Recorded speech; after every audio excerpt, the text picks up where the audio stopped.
Hello and welcome to Viewpoint. We've got a great show for you today. We have some dear friends with us. We're excited that they have come from Jacksonville, Florida to Birmingham to join us. Yes. And with us we have Bishop Lewis Jones and Pastor Sandra Jones. It's great to have y'all. Good being here. Yes. How's everything down in Jacksonville, Florida? Well, it's going very well. God has really been doing a lot, and we are very excited about the future and what He's doing right now. Well, I'll tell you, y'all left Birmingham. You spent time here in Birmingham. You're not from here, but God brought you to Birmingham. You spent about, 3 years here? 3 years. And then He took you from here and took you down to start a new church down in Jacksonville, and new movement, Jacksonville, Florida. Y'all are actually from the Caribbean. Yes. So you had to get back to the sand and back to the sun Yes. and feel Back to more the at home sea, in yes, Jacksonville. yes. And Birmingham was a place where it was, Landlocked. you were kind of a fish out of water here. That's right. Yes, I was. Yeah, this was based on where you've been your whole life. But it was a place of test in which God proved me to see if I was going to do things in the flesh or I was going to walk out of order. Yes. It was the ultimate place of trial. Yes. And in order to walk in the ultimate place of divine purpose. And that happens in every one of our lives. Sure does. To see if you will jump out of the boat or if you will go your own way. It's like when Paul was going to Rome and he told the people, don't leave where we are. Let's stay here because a storm is coming. They didn't want to wait, and then they ended up having a shipwreck. You know, so it's very important in this place where you're walking in the purpose of God that you wait on God and don't move ahead of Him, Right. no, don't walk behind Him. Well, that's important. isn't Walking in the right time. Walking and in the right time. In the right time. A lot of people don't pay attention, do they? And they don't, Paul he listened to what God had to say. Yes. He tried to tell them not to move that boat, that No, if you not to go, and it was out of season. They even went out of season. Yes. It was the wrong season. We're talking about Acts 27, Yes. and he went out and it was out of season. Who would get in a boat today when the storms are raging and it's out of season and try Hurricane season. and want to cross Right. the ocean? It But doesn't see, make any sense. But they thought they had experience. We are shipmen. We did this all our lives. Who are you to come and tell us when to move and when not to move? But they didn't know that he had a line to heaven. Connection, He yeah. knew the future. He knew what was going to happen. So when he told them, "Don't move. Let's stay here," they were not ready to listen. They also, they didn't accept that he'd been No. shipwrecked 3 times before Yes. as well. And they weren't prepared to listen. They were only prepared after for a great while where they saw no sun nor stars Right. nor light, when they were overwhelmed in the darkness and the bleakness of that storm and situation, then they were prepared to hear. But they had to empty the boat. They had to throw off all the cargo they were taking to Rome. And so many people, they make that mistake. They run ahead or they try to do things in the flesh. You see it all the time. People who want to be used by God and they run ahead and break away and start another church and do all kinds of stuff out of order instead of waiting on God's purpose. Waiting. Because it seems as if if I wait, I'm going to wait too long. But the Bible says good things come to them that wait. Yeah, who waits. So your 3 years of waiting Yes. paid off, and then it was time. But you knew it was time. It was time. When the season came, Yes. it was time to go. It was time to get up and move. Whether if I didn't move then, I would have delayed the process. Yes. And would have missed it and had to wait until a whole season come around. Yes. So I had to move quickly.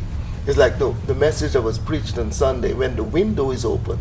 There is a Yes. window of opportunity, and I moved, and by the grace of God, God gave us success. Yes. So it's 2 things are very important.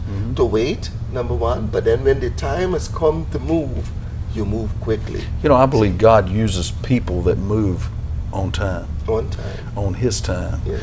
And what I'm saying, like you said, there's time not to move. Yes. There's time to sit. But when it's God calls you to move and you don't move, He'd go get somebody else That's to do true. it. It's like when you were going through the first trial. If you had sit, you would have been defeated.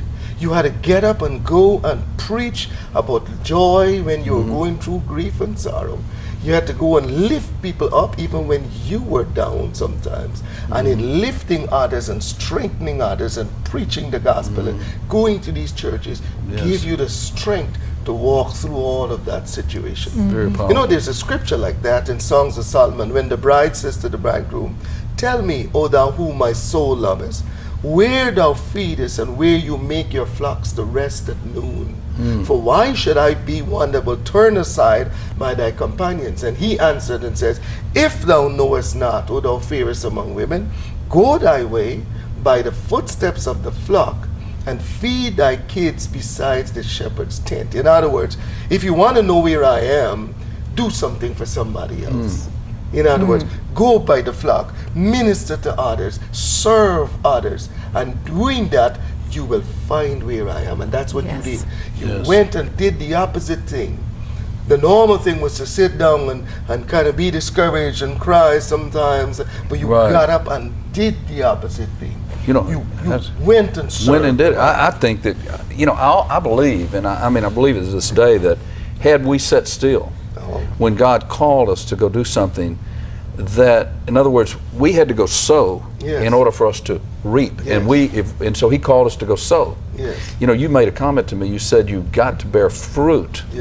And so I've actually, in the midst of a storm, and I've actually preached that now, because I've told people, I've said, look, when you're sitting at home and you're miserable and you're lonely, bake somebody a cake and go take it to them. Go do something so you can get out of that. There are people that are worse off than you are. Much worse. And go help them.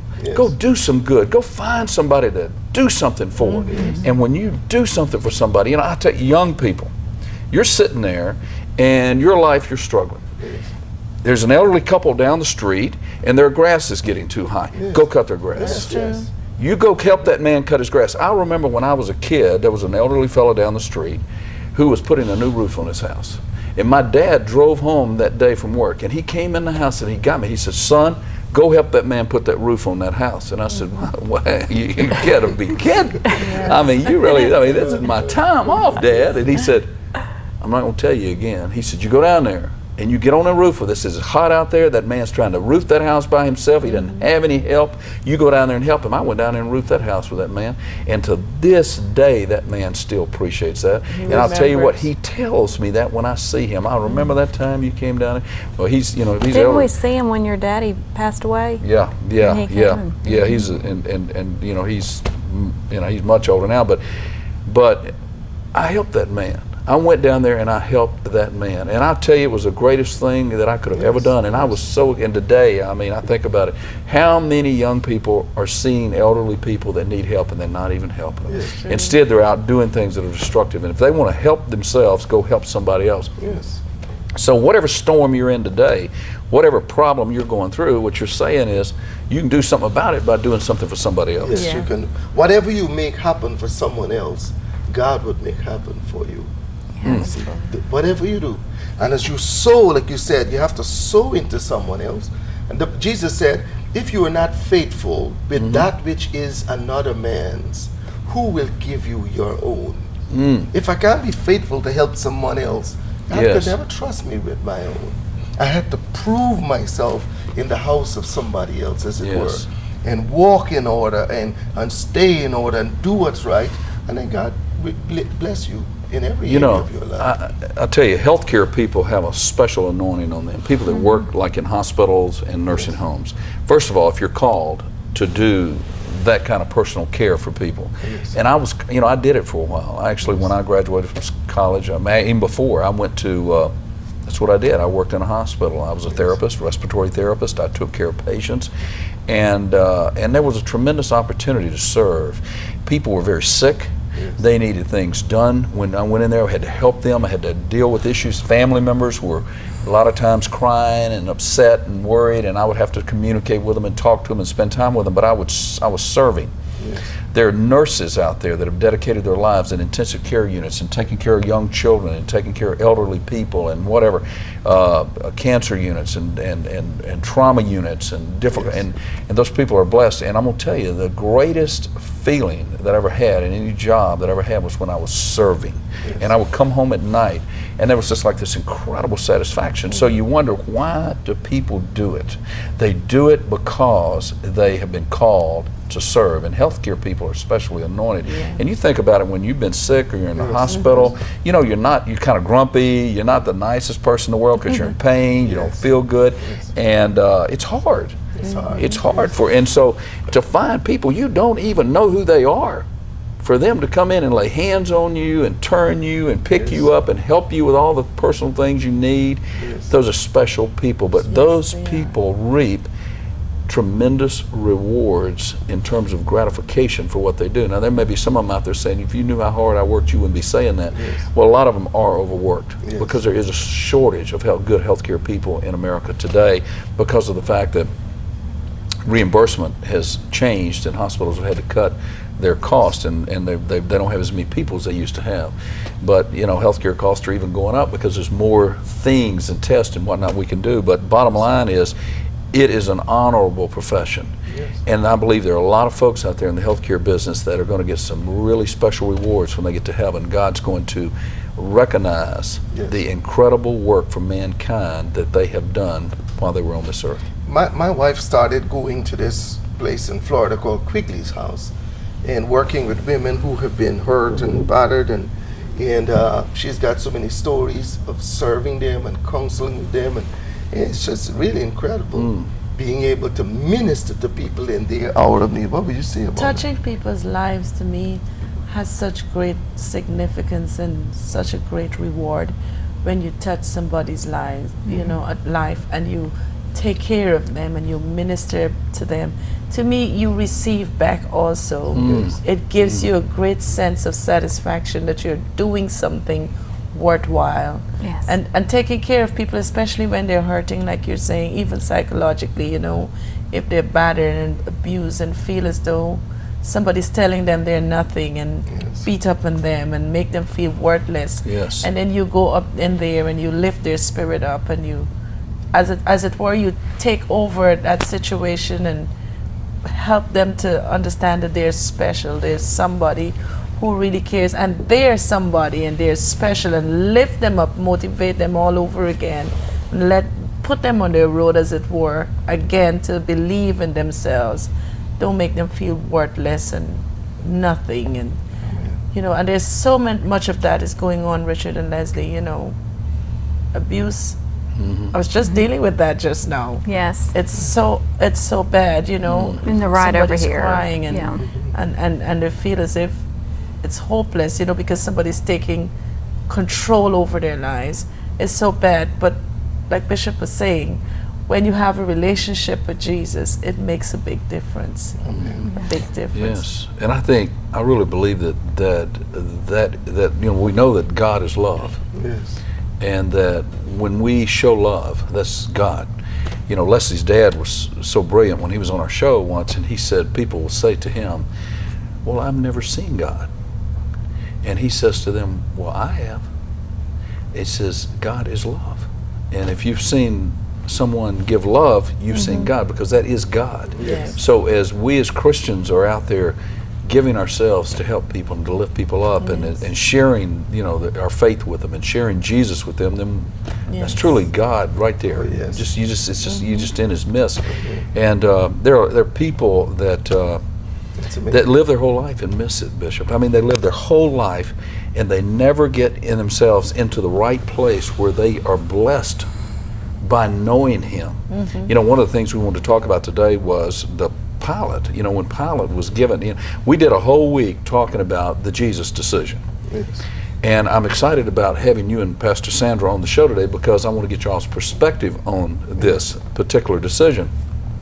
We talked about the fact that God has no grandchildren, and that every single person walking the earth has got to make the decision of what they're going to do about Jesus, and they have to make it for themselves. And you know, Pilate was given Jesus. He had to make a decision. He turned to the people and let them make it, and they said to crucify him, and so he did. And I mean, that was his decision to do what the people wanted. And so we did a whole week on what are you going to do about Jesus. And you haven't said much this morning, baby. I know. Well, y'all just talking Talking away. haven't we? Yeah. Did you have something you wanted to say? No, I just wanted to lean up and. Just Sometimes my view over here is not as not good. as good as it. we've been doing a lot of shows, just you and I. Right. But without guests. But it's great to have some guests today. It is. It is. It's wonderful. I like what you have on today. It looks really nice. Stop it. You're wearing your favorite shirt. I'm wearing my favorite shirt. I have people comment and say, wear that shirt more. So I'm wearing Well, I like try it. to wear it once a week now. I like it when Bishop and Sandra come and stay at our house. Yeah. It's Yeah, very fun. they come, these folks, they're going to be with us all week. They came, they stay at our house, and Our we just, son loves yes, them. loves them. Loves them. But he Loves loves talking about Bishop little man. more. Well, he Bishop. does love Bishop more. I didn't want to say that, to our viewing audience, but he loves Bishop. It's Yes. we were talking just now about how important it is for serving people. I was in Fort Myers on Friday, took our worship team down, and they did such an awesome job. By the time they began to sing, the people were up in the air when they were dancing and rejoicing. And I met a woman, and when I made the altar call, she came, and she said, "I want you to know that I stabbed myself." She what? She take a knife and stab herself. In front of you? Goodness. No. Oh. And show me on her hands like this. She Cut. cut all over her hands. My goodness. So I hold her and I said to her, that will never happen again. And prayed for her, and she's weeping and delivered from all of that. Only the Jesus that we talk about can reach into the soul of people. Now, what someone would experience, what pain that she would literally take a knife and open her shirt, kind of the top, Yeah. and stab wounds all over. Can you imagine? No. What No, would that's- I somebody struggle go with it. through that she would stab herself like that? And she's stabbing herself, but she really would like to push the knife completely in. And at least there were about 50 cuts on her hands like this. And the Lord in one moment can reach into her soul and heal her from the inside out. Yes. We've seen that. We saw it. Yeah, we saw it with that young Yes, guy. but we saw it with, we know a young lady Yeah. that was doing some destructive things to her body, was totally healed. Yes. And again, she accepted Jesus Yes. as her Savior. Yes. She was filled with the Holy Spirit. Yes. And it was over with. And then Completely taking it stopped. back to the conversation that we had earlier, serving people. Yes. If we'll all recall the last case when the case was given to the jury, which is the most difficult time because it's totally just Yes. out of your hands. It's Yes. just, there's nothing else you can do about it. We were given the opportunity to go and minister to a young man who had a similar problem to what Yes. you've been mentioning. He was just, I guess they call them cutters. But anyway, I can remember on the ride over there feeling burdens and feeling just the stress of the situation we were in. But then as we went there and we ministered, Yes. supernaturally, all of that left. It was just gone. And you were talking about going and baking somebody a cake. Go and do something for somebody else. Why, it doesn't make sense to your flesh that helping somebody else will make your life better. That's how it works. That's just how God has made us. It's better to give than to receive. It That's is right. better. But then, Richard, you were talking about Pilate asking the people what they would do with Jesus. And I'm going to tie that in that, what would you do with Jesus? And the mob, they were just screaming out, crucify him. Crucify him, based on a false thinking, if you want to say. Accusation. They know what they thought of Jesus would cause them to, or what they were thinking of Jesus, they would decide, we don't want him to exist any longer. We don't want him anymore. Crucify him. It all goes back to relationship. They had no relationship with Jesus. That's right. They didn't really know who Jesus was at that time. So based on that, they were willing to get rid of him based on false accusations, false thinking. They had no concept of who he was, so they want to destroy somebody. But when you yourself have purpose in your life and understand who you are, and then having a relationship with Jesus, what you would do, all you want to do is do good. Yes. All you want to do is to reach out and touch somebody, because it's a natural thing to do. Jesus was a great man. When you get to know him, all his teachings, was talking about purpose, getting to know who you are, understanding who you are in God, your purpose here. Why are you here on the earth? When you understand your purpose, you see things differently. You don't go after ill-treating people because everybody needs somebody, not anybody. Yes. And many times the mob, if you would think about them, they're really nobodies because all they're looking for is the demise and the destruction of somebody. That's Whilst you're saying somebody who is in healthcare or somebody in ministry or somebody that is reaching out to somebody, they're doing it based on relationship. They care, they love, and you can only get that kind of love from God. You know, That's right. imagine a mob wanting to kill Yeah. Jesus. There are people out there today that will crucify him, That's Yes. right. that don't want anything to do with him. Yeah. And as a matter of fact, he's a threat to them because he would take, because they know that when they start walking with him, that they're going to have to let go of some of the things that they have in this world, some of the things that are wrong, some of the sinful things they're doing, Yes, some of the yes, vile that's true. things that are going on. They don't want to let go of those things. And of Yes. course, But Richard, aren't they miserable people though? You look at them, they're not happy. All their desire is to go after, to destroy. Yes. They can never be happy. You look at their faces, you know, it's as if evil is protruding out Yes, of their out of eyes them, and out of their eyes. everything. They want to You know, criticize. Those yeah. are people who always have a negative word to say about somebody else. They always want to bring you down because they are not comfortable with themselves That's at right. all. Because if I'm happy, I want to make somebody else happy. right. If I've got Yes. joy, I want to give it away. There you If go. God has done something for me, I want That's to it. do it for somebody else. Yes. That's But right. when I want to criticize and put down and always have something bad to say, because those people are not happy in themselves. in themselves. And you know, themselves. Leslie and I have got a tremendous amount of experience in looking at people in the press. Yeah. There are journalists, and I hope that they're watching today because someone Yes, watched this yes. show, that literally will take what we say and they will twist it Yes. and they will manipulate it as if it was a demonic spirit Yes. in them because they don't want to tell the truth. So when it's fed back in the newspaper, it's not at all what was said. Yes. I'll have them ask me questions that are literally twisted, sick questions Yes, yes. that you look at them and you go, how could you even ask something like that? Yes, yes. There's no way that that's true. There's no way that that could be.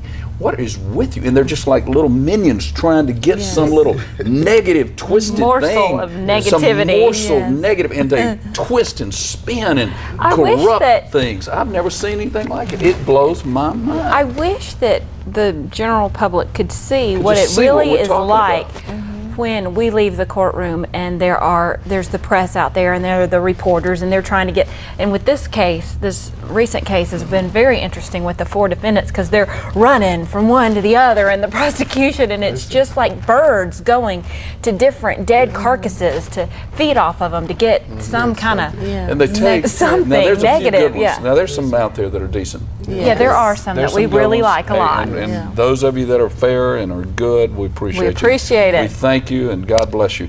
And you're But doing a service to you're people. doing a service That's for right. doing. But here's what happens: even the good ones, when they interview us and we give them the truth, it never shows up on the news.